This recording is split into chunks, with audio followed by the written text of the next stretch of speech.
everybody. I'm Louise Montello. I'm the director of the Creative Arts Therapy program here at the New School. And we're really, really pleased today to have one of our own graduates, Pat Brown, who is a licensed creative arts therapist and art therapist who I think has been working in the field, for at least 5 years now, or more? Oh, longer. Oh my gosh, time flies. Yeah, Pat actually was hired Pre-2001. during her creative arts therapy certificate program tenure, even before she had her BA degree. She was so good that her fieldwork setting or internship setting hired her, and you worked there for several years. I did. Yeah, I did. In New Jersey. And today, Pat is working with the elderly population doing art therapy, and she also has experience working with children with mental illness, people with schizophrenia, and of course, seniors in residential settings and other geriatric populations. And one of Pat's specialties is working with doll making for healing. So let's all welcome Pat Brown.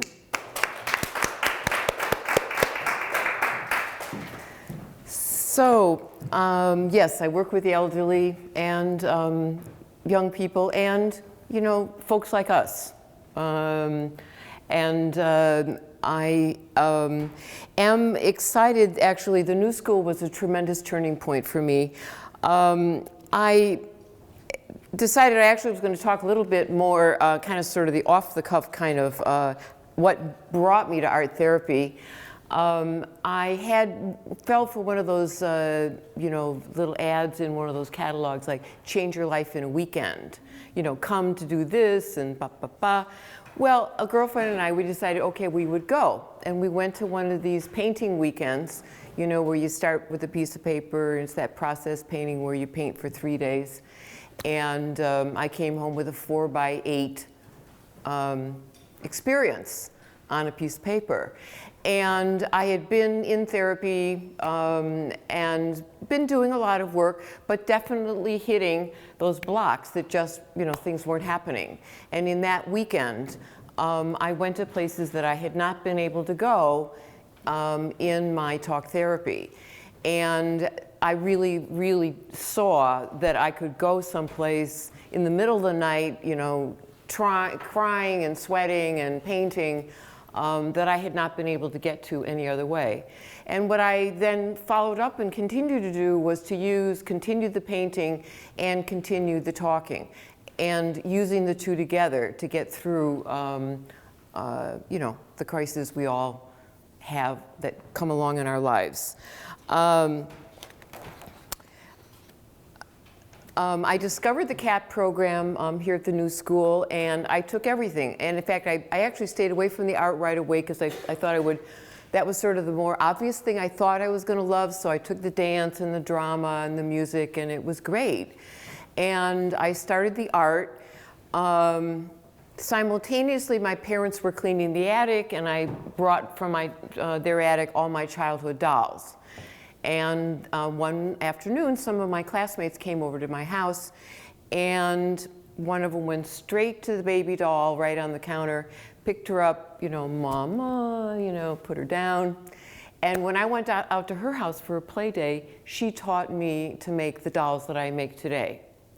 And that day, I can remember to this moment, sitting in her yard on a summer day at a picnic table. You could smell the breeze from the ocean. She brought out some materials, the grass, the breeze, the everything.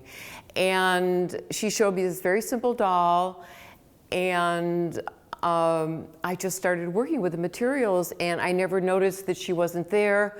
Although I sort of noticed she wasn't there because I wanted her to come back and tell me that I was doing it right. But I fell into a whole new world. And that afternoon, you know how they say, things change. Well, it was just like the world tilted for me. Because that day, I knew I could become an art therapist. I'm not a trained musician. I'm not a dramatist. I don't play the guitar, the flute, or the piano anymore. And I don't paint. I don't paint like portraits or ceramics. So I was hesitating about the art because I wanted to come in with a modality that I felt deep in. Well, I still have all my childhood dolls. I made all their clothes. I worked in the garment industry, you know, for years and years, coordinating and traveling all over the world. And suddenly the dolls were just sort of the coming together of everything. And that was the day I decided that was what I wanted to do. I'm going to talk more about dolls a little later, but I want you to kind of hear that, where does that passion for this come from for me? Because it really comes all the way from my childhood. I'm going to tell you what we're going to do tonight. I want to talk about the mind-body connection, and thank heavens I wrote that down, because on the table is some, can you come help me, Louise?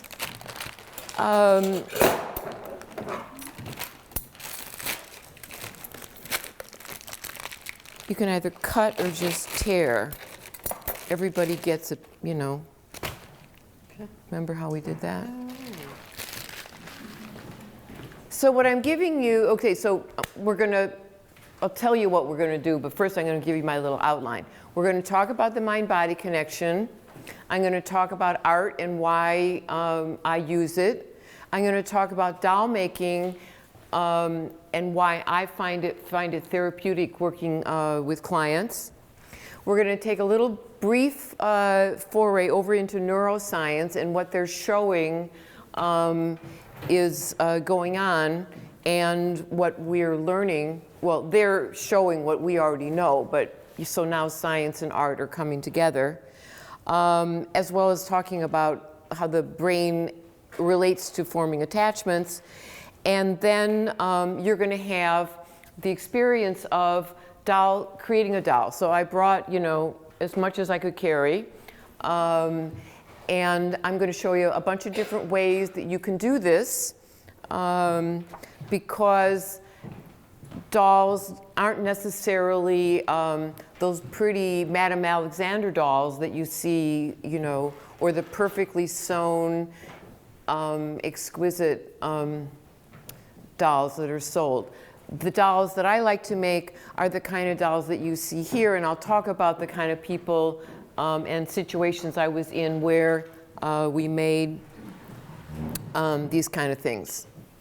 So mind-body, you know, the whole thing about, you know, the separation and how the mind and, you know, the mind is the important part and the body is just unimportant.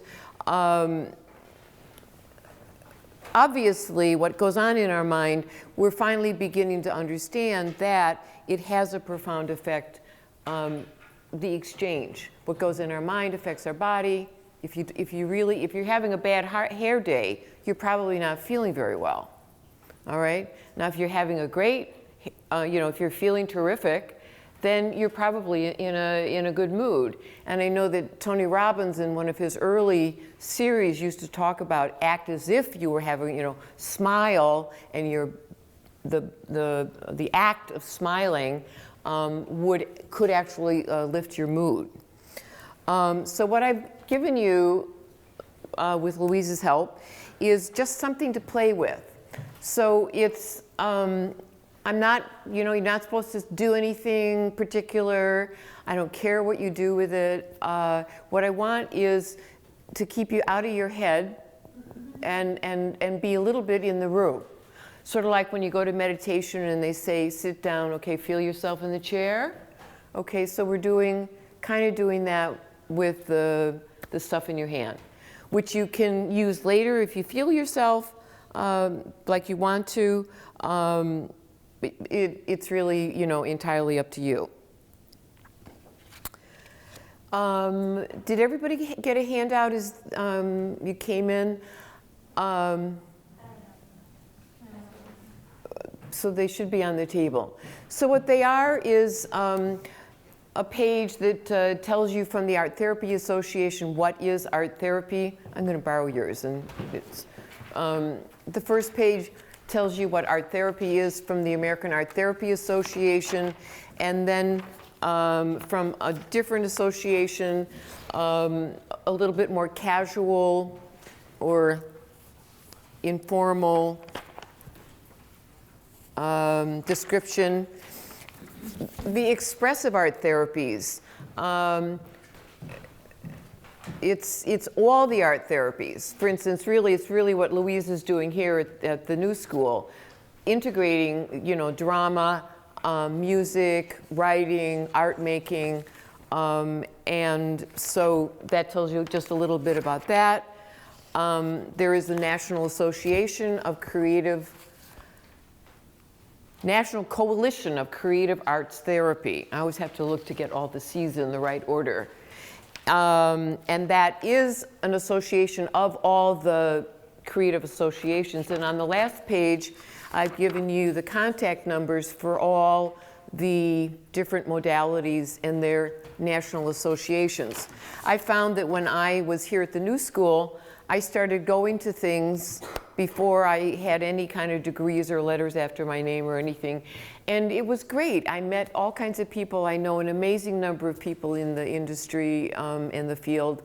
And it was from, going to meetings and hearing about things. So I promote and suggest that you do, sign up on the listservs, especially the national, the NCC, the Creative Arts Association is free to join that listserv, and you'll see most things that are going on in the city are posted on that. So art therapy, I'm going to take a breath. Okay, art therapy is an established profession that uses the process of art making to improve and enhance our physical, mental, and emotional well-being. It's based on the belief that the creative process involved in creative self-expression helps people. It helps them to resolve conflicts and problems, to develop interpersonal skills, manage behavior, reduce stress, achieve insight, increase your self-esteem.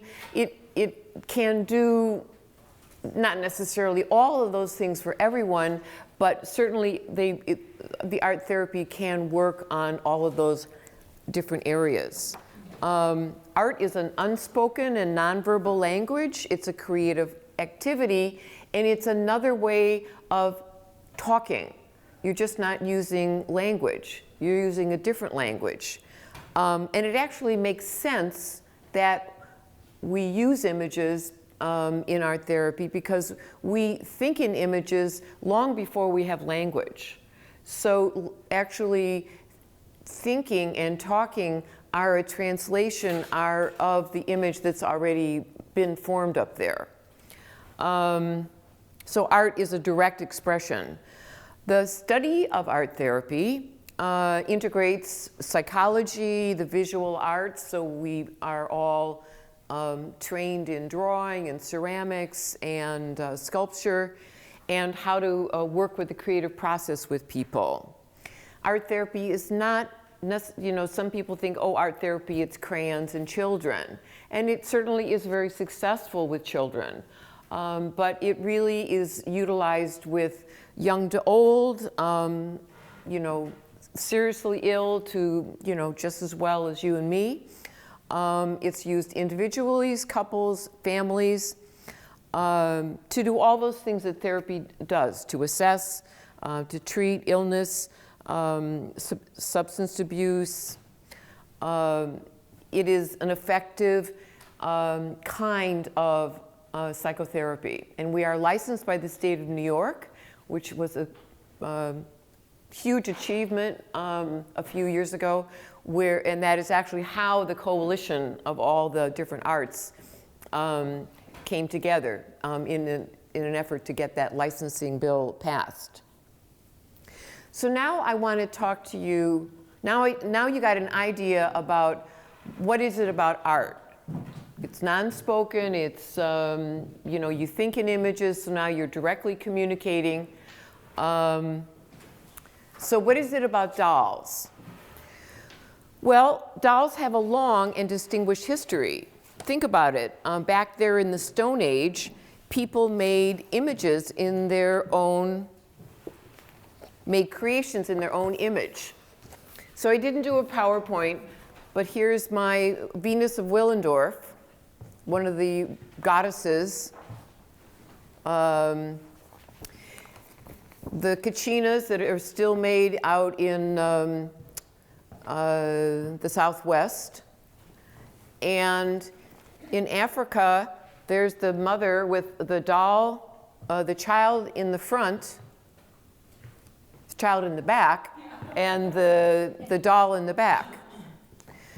So when we talk about dolls in America, we sort of are talking about them as kind of a lightweight toy. But in other parts of the world, they're viewed with much more seriousness. You know, that Venus of Willendorf, who knows, maybe that carver, when he was done, handed it to his little girl or boy and said, here's a little you. Because we are talking about the human image. So are they toys? Are they sacred objects? I think in other cultures, there was actually a crossing over and a blending of that.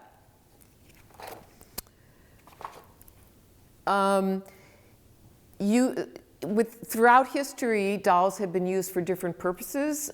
Fertility, to increase the harvest, to help to become pregnant and have a healthy baby.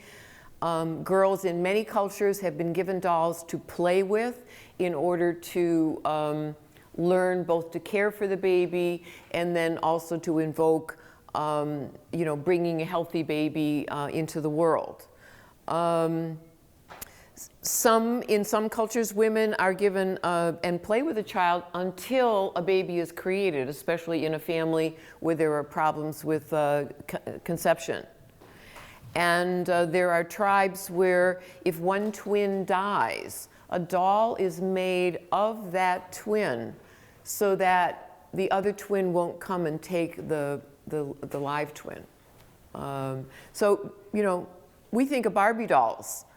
This is talking about dolls on a whole other level. In ancient times, we're talking about the examples I've just been giving you are about really using a figure to intercede with some kind of higher power.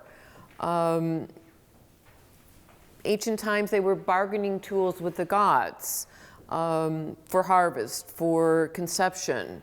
Many, many rituals were intercessions with the spirits to improve life on earth.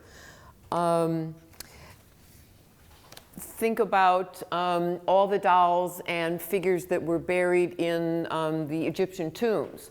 Those were all representations of servants that were going to serve the pharaoh in the afterlife. In South America, I think it's the Aztecs, but one of the Mexican tribes. At a certain point, human sacrifice was actually, dolls were finally substituted for human sacrifice. So you see that power of the doll is representing a really living, breathing human being. So fairy tales explore all that transformation. We've got the Nutcracker suite with the toys coming alive, Toy Story, Pinocchio, the Velveteen Rabbit who's loved so much he becomes real. On the other hand, there's the really scary ones like Chucky that I can't even watch. Completely terrifying.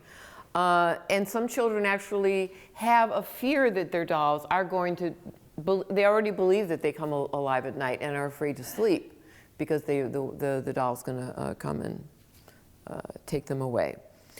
So I just want to, that quick history there is to just point out that a doll is almost not a big enough word for what the power they potentially hold. So therapeutically, I use dolls for a number of reasons. One, they look like us. So when I'm looking at a doll or a client's looking at a doll, they are looking at something that they can relate to. It's a human shape. We may be able to come understand ourselves through a doll figure, or project onto the doll and unload everything that we don't want it ourselves to be. We can experiment. You know, the doll is a wild person, or the doll is a proper person, or whatever, the opposite of what we may not be. So much of therapy is about learning to relate to another. So with the doll, you can have that interaction of attaching, of nurturing or hating. We may speak for it. We may work out our stories through it. It may be comforting. This doll, she's soft inside. So when I hug her, I get that wonderful love next to my chest that makes me feel cared for. Some of the other dolls, they're not as soft. They express other things. But a doll, think about it. It listens, it doesn't judge, it doesn't talk back. It can be loved, it could be hugged, it could be stomped on, it could be torn apart. This doll had hair on it at one point until, you know, the client decided that that wasn't what that doll, she wanted that doll to have anymore. And whatever else she was wearing was also gone. Another important thing is actually, think about it, the parents are this size, the kids are this size, and now the dolls are that size. So now they have the experience of being bigger than something. They're not the low man on the totem pole anymore. They are bigger than the doll. In art therapy, we pay a lot of attention to materials. Something silky like this can be very soothing. Something coarse like this burlap can be really irritating. This could be aggression, or this could be identification if a family member is serving in the military. We can't know that, but we can pay attention to what the client, where the client's at, and not offer them materials that may send them someplace we don't really want them to go, or that they may not be in control of. For example, in something like painting, somebody who's struggling keeping themselves together, you hesitate and more than likely don't give them loose finger paint that's going to spill all over the table, because that's going to make them feel more out of control. If you're trying to help them build boundaries, maybe you're going to use something more constricting, like pencils. Or maybe somebody, or do the opposite. Somebody who's out of control, you might give them the out of control material and show them how they can keep it in control. But the point about all that is that all of these different textures that I brought you tonight to play with are going to touch you in different ways. And something you might want to notice is you like this, you don't like that. You don't have to have an answer, but they are nonverbal communications from yourself. You don't have to sew to be able to make a doll. Actually, these dolls can all be made with wrap and tie, but people who do sew, what's useful sometimes for them is it's very therapeutic, it's repetitive. It can also be very aggressive. It's pointy, it's sharp, scissorsy, you know, so it can be also an outlet for aggression. But it can also be, you know, joining separate parts, and now you're making a whole out of something that's, you know, this mess over here is now, this is joined to this, is joined to this, and now you have something whole and new. And for people who struggle with, parts of their lives that need repair, the joining of the parts together can be a reparative experience. So coming back to tonight's theme, mind and body, we're going to talk about the mind. And it's so exciting that neuroscientists are beginning to figure out what art therapists have known throughout the ages. And that is that our bodies and our emotions and brains are all intertwined, which I spoke about, that we are, what we do in our mind, think in our mind, is reflected in our body, and the opposite. The studies now are just, one after the other.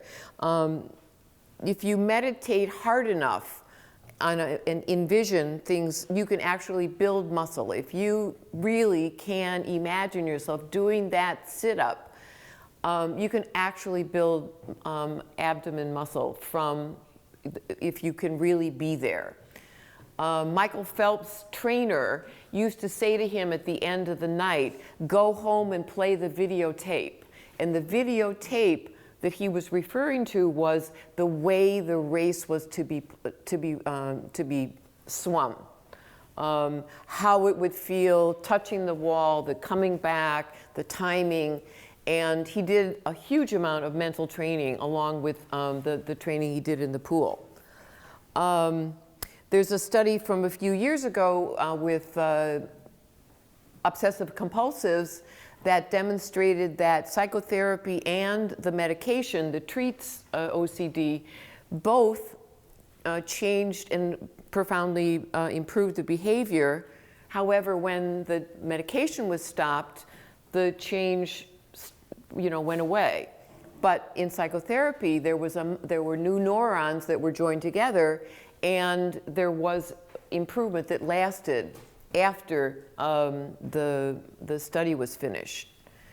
Richard Davison is doing amazing research out there in Wisconsin with meditators, the monks, the Dalai Lama is working very closely with them, and they're doing those functional MRIs, envisioning different things and they can now see in the brain what happens when this happens. And I think we're so far away from understanding what that means when this happens and that happens, but definitely we're learning more and more about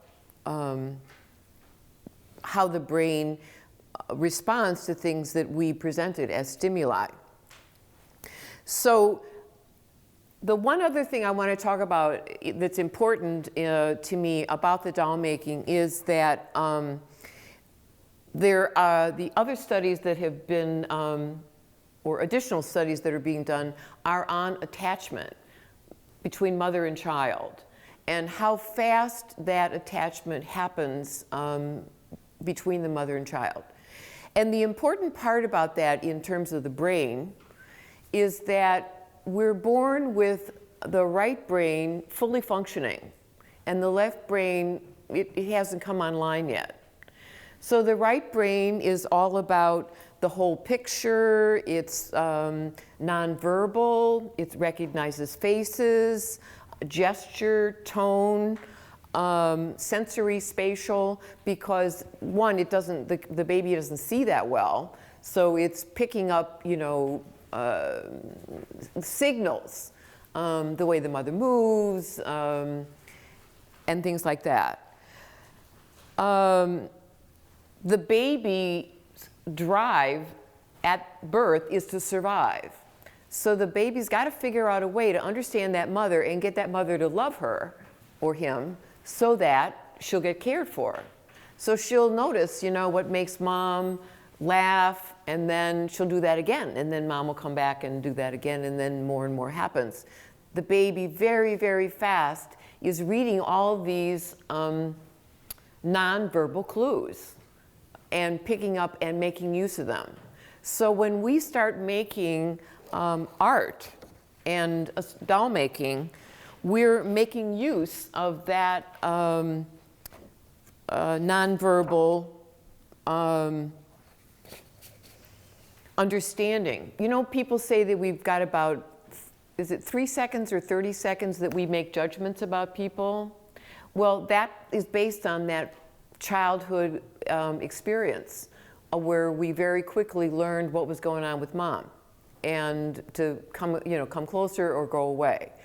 And we've got that in us forever. If we had a safe feeling with mom, then we're going to have a safe feeling about the world. If we have had an unsafe feeling, we're going to carry that unsafe feeling around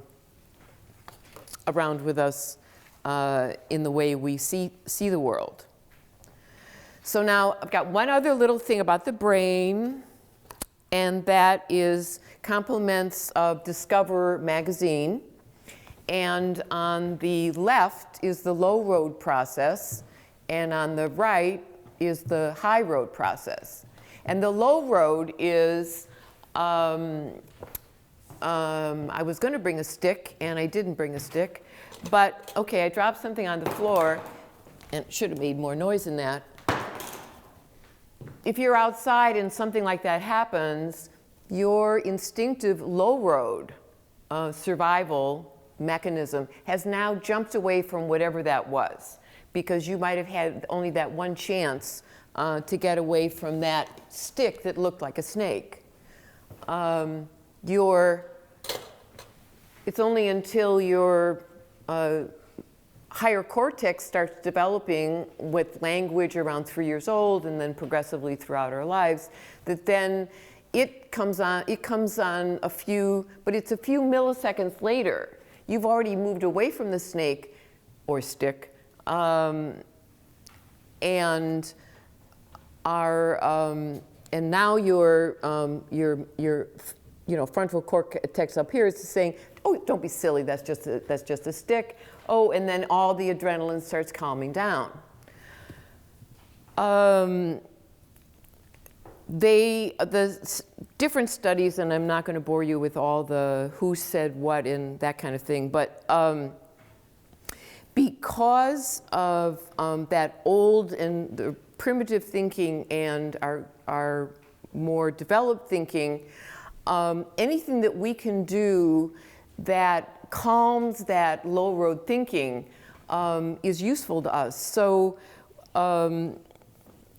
we want to improve the experience that a client may have had about their mother or about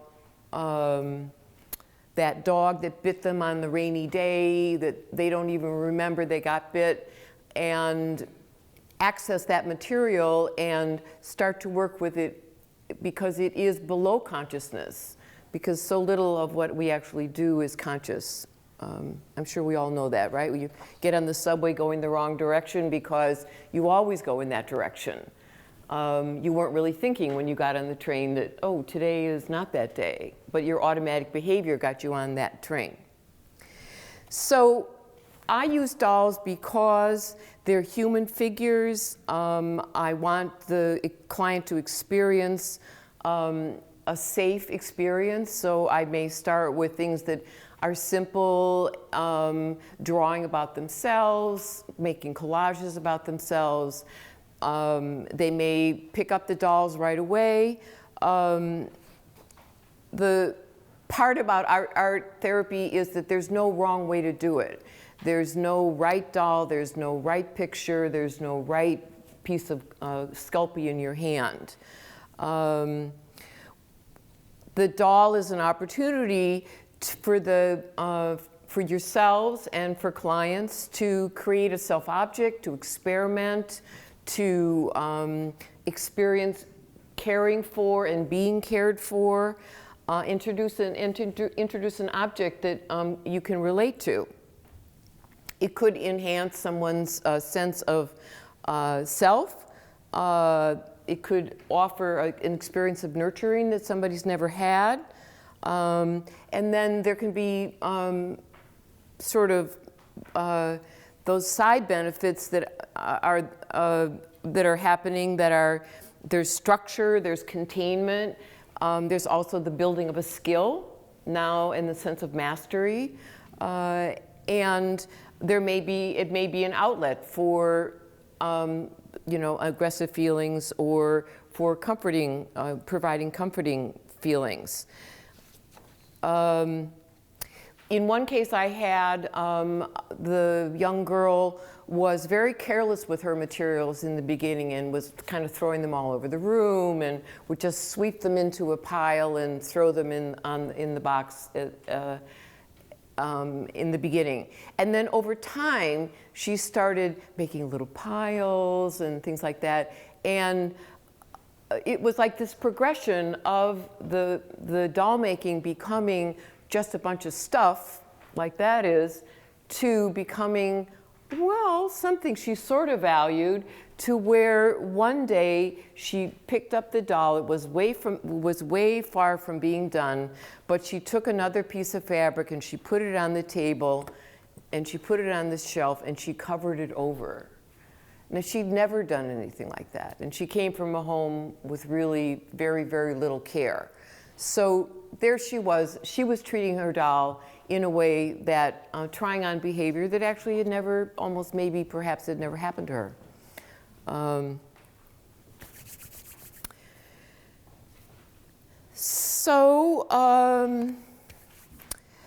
I feel that in my experience in art therapy and in using the doll making, that it is a useful and effective way of helping people develop and work on their attachment relationships. What I'm going to invite you to do is to experience for yourself what doll making is about. I'm going to talk to you a little bit about the materials that we've got there, and I'm going to talk to you a little bit also about some of these dolls here and just kind of give you an idea of how they were made and who made them. I'm going to remind you again that there's no right and no wrong way, but I am going to offer you the caution that, as in all of the creative arts, this is a class, so I want you to be conscious of where you start to go, because we do have an hour till we're finished, and we want to be able you to go and come back. So just be mindful of where you go. So my first dolls are made like this one is, which is 2 pieces of fabric, and there's a very nice little sample of 2 pieces of fabric that are hiding right now. Here they are.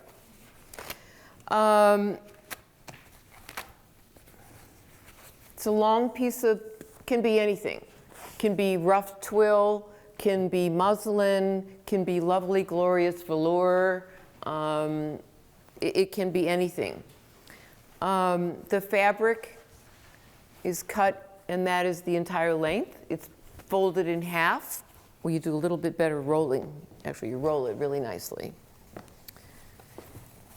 And then you fold it in half. And you're going to put some kind of a rubber band or string or something, and now you have a head. And then you're going to take the little piece, the little arms, and the arms are going to go in there. And there's your head, your waist, your arms. And the bottom can either be 2 legs, or this one was left as a skirt. It was just never really separated. So it can be also used like a skirt. So I use fabric, but I've also made it out of newspaper. All right, this is the New York Times. And the New York Times is actually a nice length.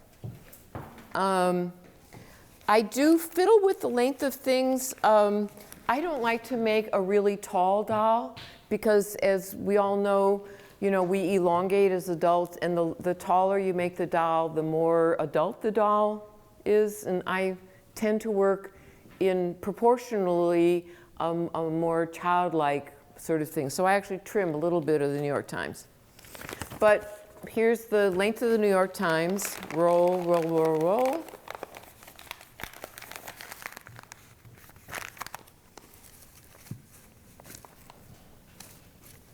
And then it's the same process.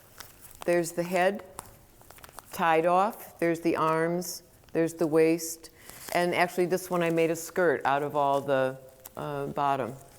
That nice little fold in the top you can use to tie hair, or you can do things, fancy things and make hairdos.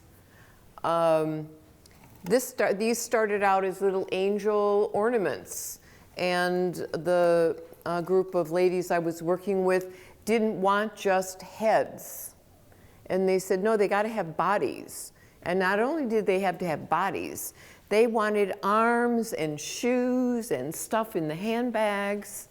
So the group itself led that process onward.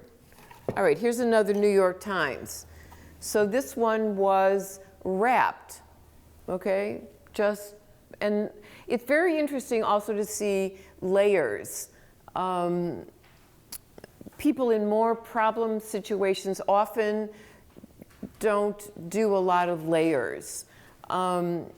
People like me do layer upon layer upon layer. She may be wrapped underneath, and then, a skirt on top, and then a cape, and then a this, and then a that. There's a lot of stories going on. I find that that happens.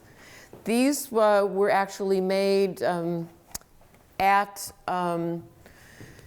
when I was in graduate school, we did a summer working with school children, and this is made by a young boy. He used color markers to decorate it, and took the pipe cleaners and all the buttons and decorated it, and made himself what he called a hero.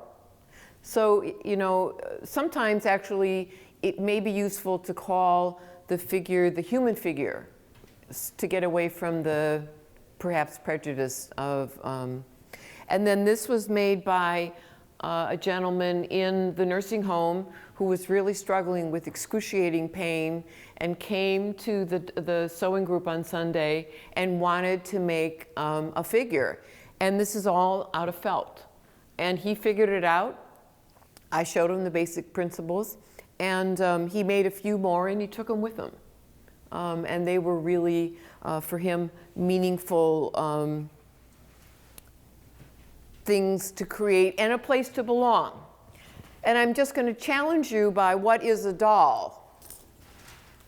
Because that's just a can. And yet, once you start seeing that hat and the hair and the nose and the mouth, there it is, it's recognizable. So this is made out of a fork, wrapped and weighted with a piece of clay. And I also brought tonight tinfoil. Some people like to use tinfoil. It can actually, if you want to use your Sculpey, it can be something that you can easily join to the tinfoil. So I have tinfoil sheets and extra tinfoil if more people want. On the table are fabric for fabric dolls, tinfoil for tinfoil dolls. The New York Times is on the table. Oh, I picked it up and moved it. That's why it's not there. And it's cut into large and small sheets so that you use the smaller sheets for the arms. You've got fabric, yarn. You can tie the body. You can tie the arms and waist and neck and all that stuff. Or you can use rubber bands. And the rubber bands are on the table in a really obvious place. They'll show up in a while. if people are using the New York Times, they might want to use collage, so I brought tissue paper, we've got scissors, markers, crayons. If you're not into making something pretty, I've got, you know, rough materials. This could be a body. All right, there's your body, and there's your arms. So I challenge you to think about a doll in a larger way. And let's see, buttons, flowers, sticky things, needle and thread, and somebody, one of the assistants was helpful enough to thread a bunch of needles. And I also have paper and pens. You might want to write about your process as you're working on it.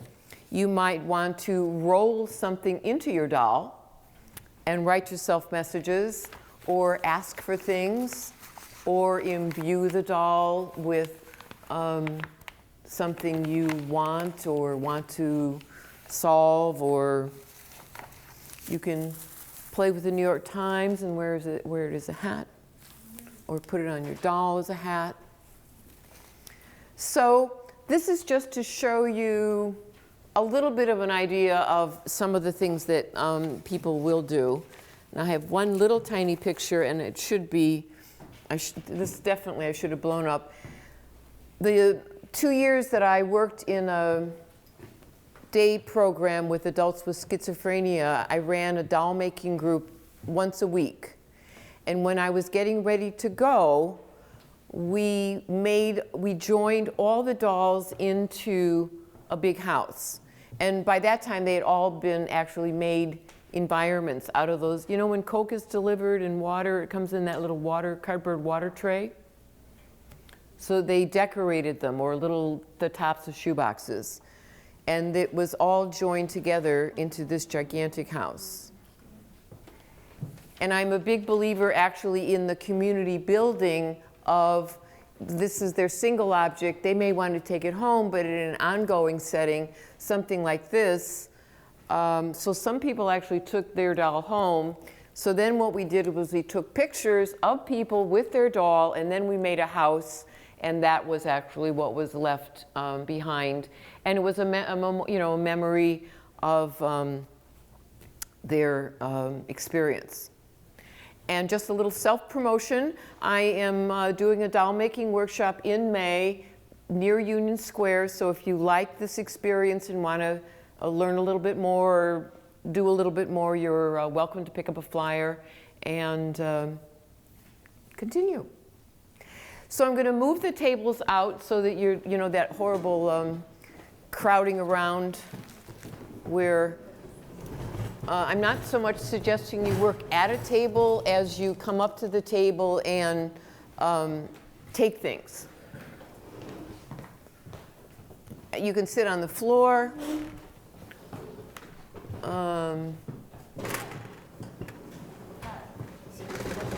Yes, questions. Oh, I talked like nonstop. I didn't give you a chance. I never said, oh, ask questions. Okay. Of course, please. So I'm wondering, when you're working with your clients, I know you're dedicated to making dolls, but I'm kind of wondering if you ever use a directive, like to make a specific doll? No. Okay, so it's more about the individual connection to the doll making process. Once they start to go towards the doll, however that starts to happen, in the same way, I'm not going to tell somebody to paint a sunny picture. Right. I'm not going to tell them to make a pretty doll. Okay. And I'm going to offer the materials in the same kind of way and let the materials take them where they want to go. And we may have done some other things, like we may have done some other projects, and then we may have started working with fabrics and yarn and doing collage, or maybe doing the figure, or as sort of the warm-up. Can you sense, since you've sort of like worked with this for a while. Can you sense when somebody maybe is not ready to work with a doll, or do you think that that is true? Like, would you ever interact with somebody and think, no, I don't think I can go there yet? They're gonna tell me, Okay. you know, that's not what they want to do. Either they'll start and they'll stop, or they want to leave early, or you can feel it. You can feel it in the room when it's not working. Just like when you're at a party or you're in a conversation and it's not going well. You know, like you're going to go in a different direction. Therapy is obviously a much bigger level than that, but it's similar. That same intuition that, like, we're not, you know, you're meeting somebody and nothing's happening. So now you're going to do something different. One situation I was in where there was always some kind of doll making going on was a group, well, two groups. One, it was called doll making, and we did make dolls. That's all we did. And I made them work on them. You know, they made more than one doll, or they made worlds, or they made accessories or something. And then with the seniors in the nursing home, the doll making turned into a sewing group. So instead of what started out when I was newer at it, which was a new doll every week, you know, a little doll like this, a little doll like that, number one, that's exhausting.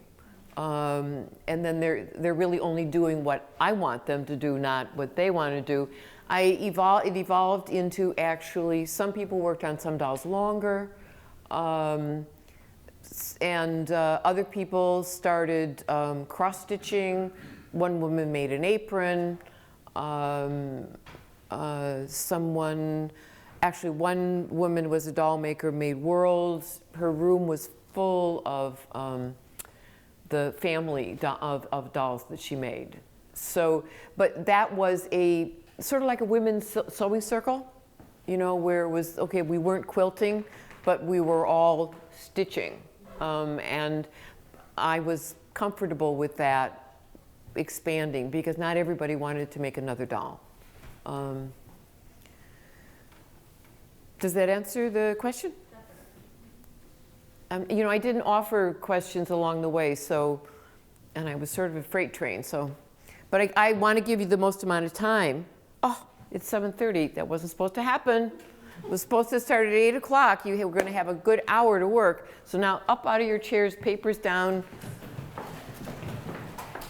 And I'll help you start in any, you know, in any kind of body you want. Now, if you want to make a body out of this is the big part. This is the body part, and then there's little arms in there somewhere. That's the body. This is the body. Hold up, when you said this could be like an ugly doll? No, but which is the shape you hold up? You would make it ugly in your own way. I'm just curious, what was the fabric? Was it this You fabric? could, you know, use coarse fabric. You could use black fabric. You could color it black. Okay, here's the arms for the fabric dolls. So if I'm going to make arms for this one, I have to cut it from here. Yes, but you'd maybe want to make a body first and then dress it in. No, you're going to use one and roll it. And then that is going to be about the right weight. Now, if you want your doll to be softer, I brought polyfill. And you can stick a little polyfill inside and make that's how this was done. This is the basic roll doll shape, but with a little bit of poly inside. So that, or just like cut off a piece of it? no, I think that's the whole body. Let's see. Yeah. That is big, isn't it? Do you have more than one piece? No? Okay. It's okay. I don't mind it being big. If you'd like it to be smaller, would you like it to be smaller? Maybe like a little bit smaller. Well, no, maybe not. So they're this tall? Yeah. That's good.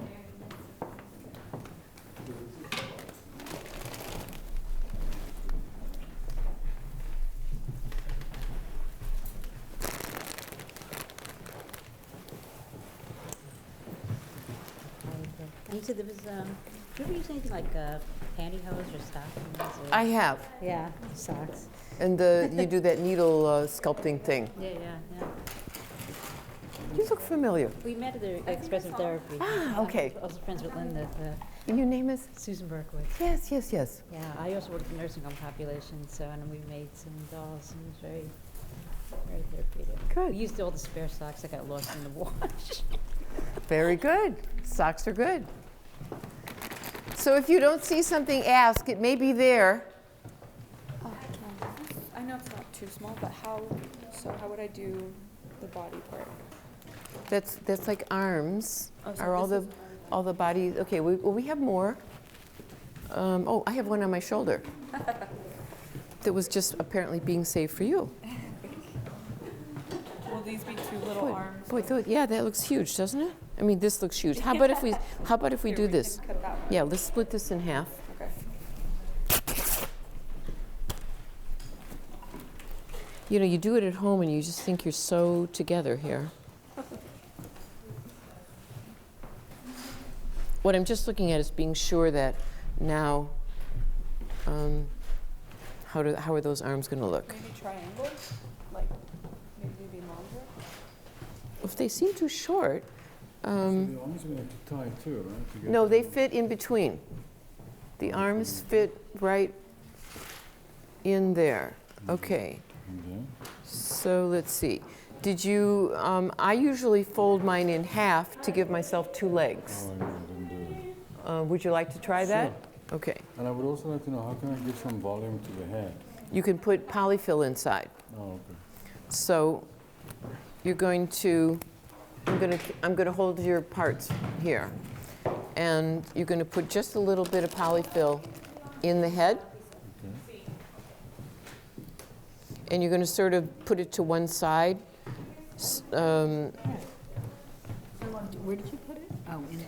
But you're putting it sort of towards the chest part of the body. No, I'm putting it in the head part so that when you fold it, you have to sort of figure that out. Where's the head exactly? Because it's actually not in the center, because remember, you're going to fold it. So it's there. All right, so now that's where the polyfill is. And then we finish rolling. And now you can also roll, stick some, now you want some farther down. Then you just, are going to put some in for the chest. Okay, so now there's your head.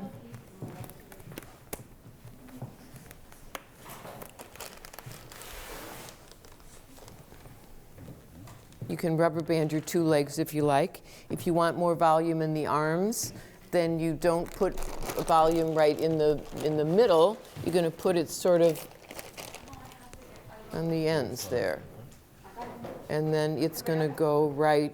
Just show me how you attach the arms with another rubber band, or so you tie. Those are really long arms. They're really huge. So we're going to roll it the other way.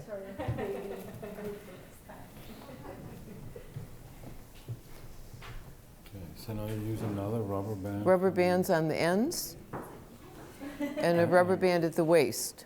But these arms are like bigger than the Well, then just chop them. outfit. Thank you very much. Or you can also do this. You can just fold them and rubber band them, and then you'll end up with little hands. Okay, that's a good idea. Now, there were little tiny rubber bands in,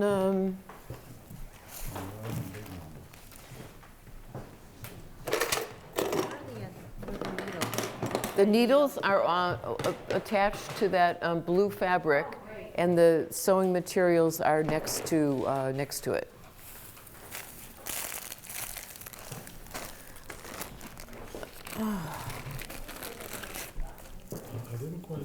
Wasn't quite clear to me in the email. Is this a one? Oh, you're John. I'm Johan. Yeah. Hi, I remember you.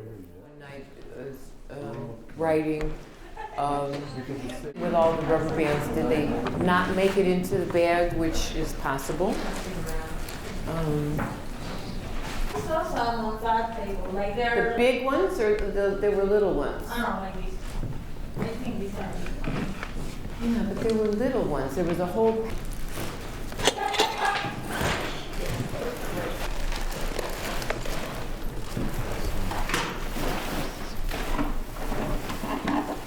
Yeah, we started before. Okay. Good.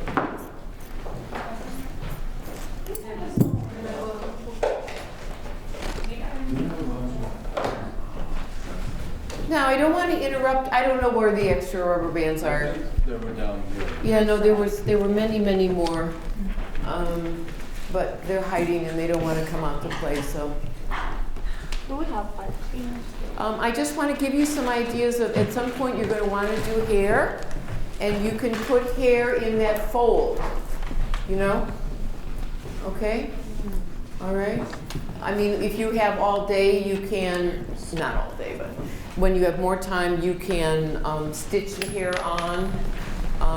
And you are welcome to stitch the hair on now, but that's another way. Or you can use a pipe cleaner to go through there and hold loops of hair, or some of this stuff.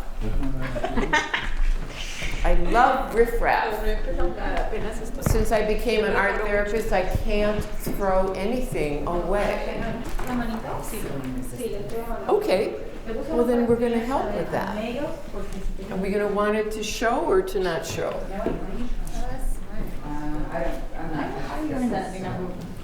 Here. It's not here. You got it. See? Okay. So you can roll it and have the rough edge in. Okay. Or you can roll it and have the rough edge out. Is that something you're going to want?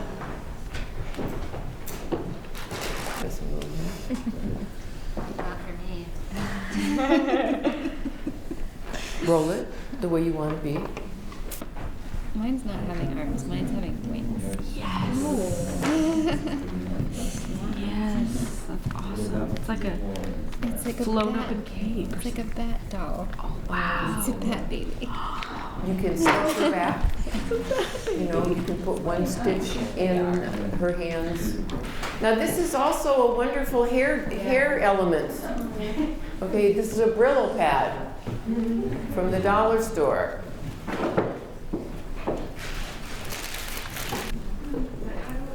And you can, you know, also fold them back a little bit if you want them to look more finished, you know. Okay.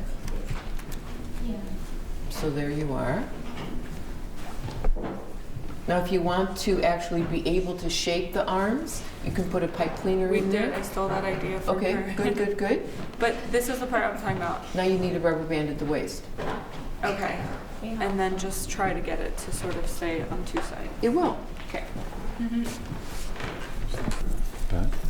If I do not want to sew at all, how can I, for example, get this onto her? I did not bring a glue gun, and But that would be the other way you could do it. Okay, you could do it with a pipe cleaner. Or the pins. Yeah, but straight pins are... Where's the pipe cleaners? You could also use yarn to tie it on. You could actually cut a little piece of felt and use it like a... But, okay, so now if you pick out a color, Just go right here. all right, Okay, I got it. all right. So I just heard somebody say something about eyes. I tend not to put faces on my dolls, partly because if I start with a face, then the doll sometimes turns out to be somebody else. And then I'm not such a good artist that I can actually often render the face that I want when I'm complete. And so I get to have I get to look at them each time, and they're looking right back at me as far as I'm concerned. That's funny. With the look that, and the mood that I'm in today, you know? So are you struggling? No, actually not. I'm just looking for the materials. Okay. What kind, do you have a word for the kind of material that you're kind of? Actually, it's transparent. Okay. The lace is the most transparent, and this stuff. I didn't bring sheer, more shears. I brought a little bit of shiny. So I personally work from the materials. I mean, every artist and everybody works differently, but I don't come into starting to make something and say, I'm gonna make a doll that is gonna be a blah, a la-da-da. When I made this doll, this was not my intention. I actually started out, I wanted to make a very sophisticated black Japanese print, kind of thing. And instead I ended up with, a Juanita Senorita. And they're all kind of that way. The materials, you get them in your hand. Like a painting, any of you who are, or whatever modality or thing you've ever done, the things talk to you and they come out the way they want themselves to be.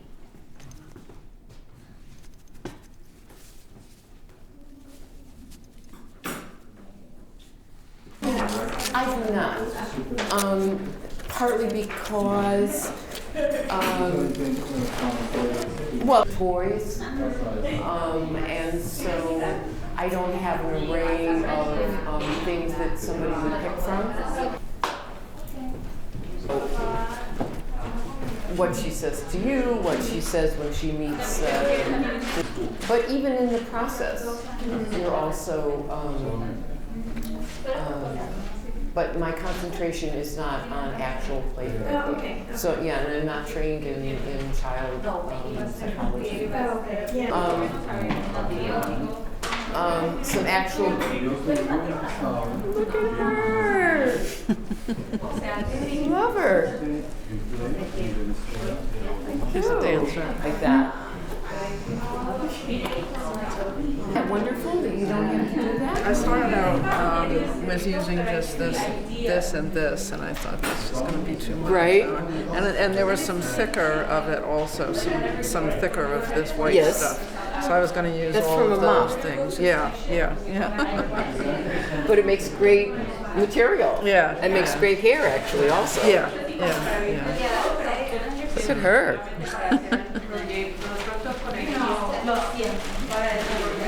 So does she have a name, or are you anywhere near words yet, or no? Okay, you don't have to go there. Just know she wants to dance. Oh, she wants to dance. I love the way you work with the materials very, very much. They were supposed to try not to. Yeah, but it's the same. You struggling? Like, I know what The arms they go inside. She's going out to a big event, Okay, so you could. a red carpet event. I know it's so obvious, right? Yo también justo I mean, no, but no, now that I say it, porque estamos just tomando like, una clase de parte de la U que escogimos que se llama Phoenix Rising Yoga. ¿Esos son los ojos o el pelo o una corona? La sombrero. El sombrero. Oh, wow. Okay, now, so then maybe you want to think about something else. Now, all right, so that's the only reason when you said angel that I stopped twisting it into a finished piece. So now, there's her waist. Give her a nice little definition. And now, you want that waist in front where it has a little bow? Yeah, thanks. Well, then let's twist it around in front here.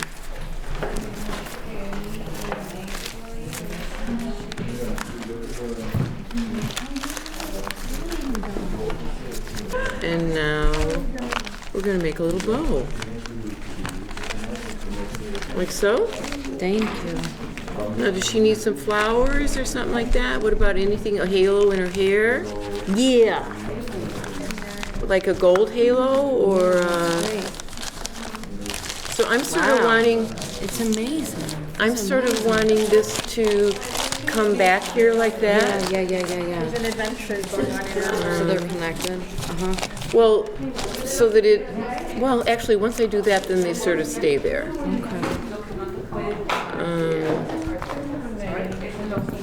Yeah, she's struggling to stand.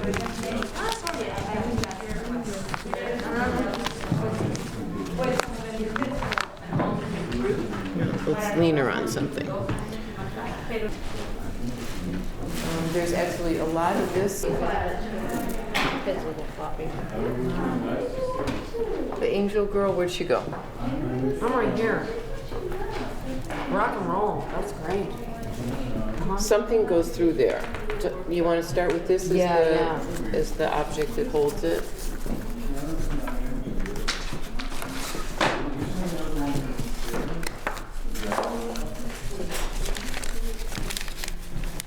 So it's sort of like getting your pierced earrings in. You know, you just have to get through. Okay, there you are. All right, so now she's going to have hair. Yeah. I mean, I'm just, you know. Whatever you're doing is amazing. Okay. But I'm like working from you, you know. Okay. It's like you had the picture and then you started talking. So then I just picked up the materials and started trying to Make it happen. Make it And then work with the materials, see what the materials want to do. right. Like, oh, this wants to be hair. So Yeah. now, Thank you. magic stuff. You're not going to use that one. What do you do for the hands? I feel like I'm not happy with this. I'll come right. This is Give her something because also from front to back she wasn't quite even. And then maybe you stick another one and you figure out a base. Maybe you. So we're gonna fold them back to make them prettier. But we could also not use the rubber band at all, and you could make a bracelet out of this. So you. I mean, that's just an idea.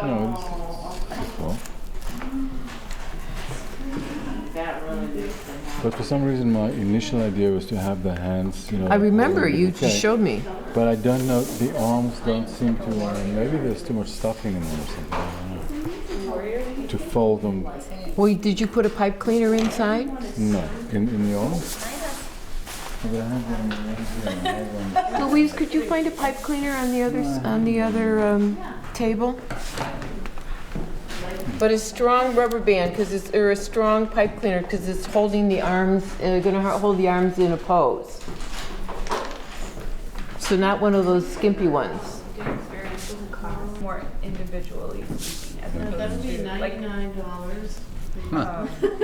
Like I don't mean This like is a $99 store. but I mean more like for your own process. You Thank know what you. I'm saying? So since you've actually already done quite a bit, I'm not going to try and go from one side to the other with the same pipe cleaner. I'm going to use it sort of halfway because it's hard to get through the middle, and you've already, if I pull her out, I may have trouble getting the arms back in again. Right. So we're going in here like that.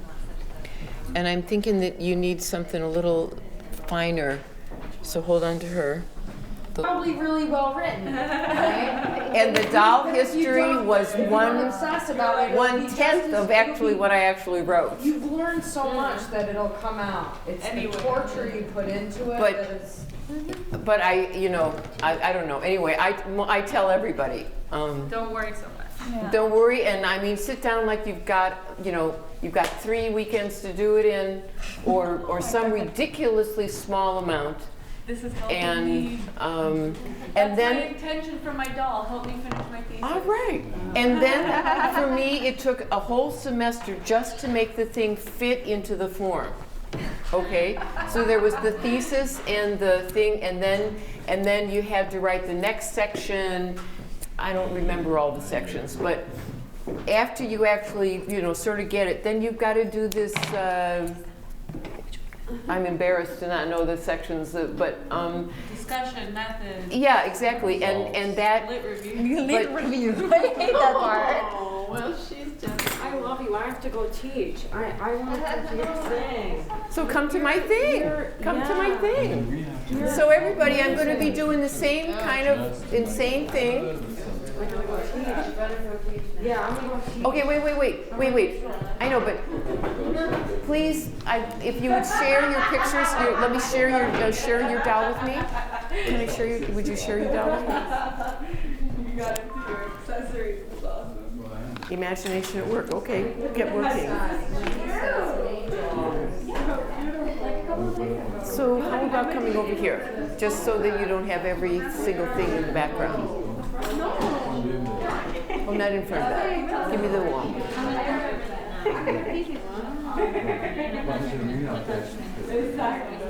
All right, now let's get you. Come on, bring her close to you. There we go. Thank you. You. Oh, well then, okay, all right, over there. Okay, I got to set up close to you first. All right, now you have to put her against something so we get a contrast. Oh, you were the one that said that. Flash. Lights, as if it's coming from her. It's beautiful. And all the things you wrote inside. Oh. Against the plain wall, if you don't mind. No. So show her to me, okay?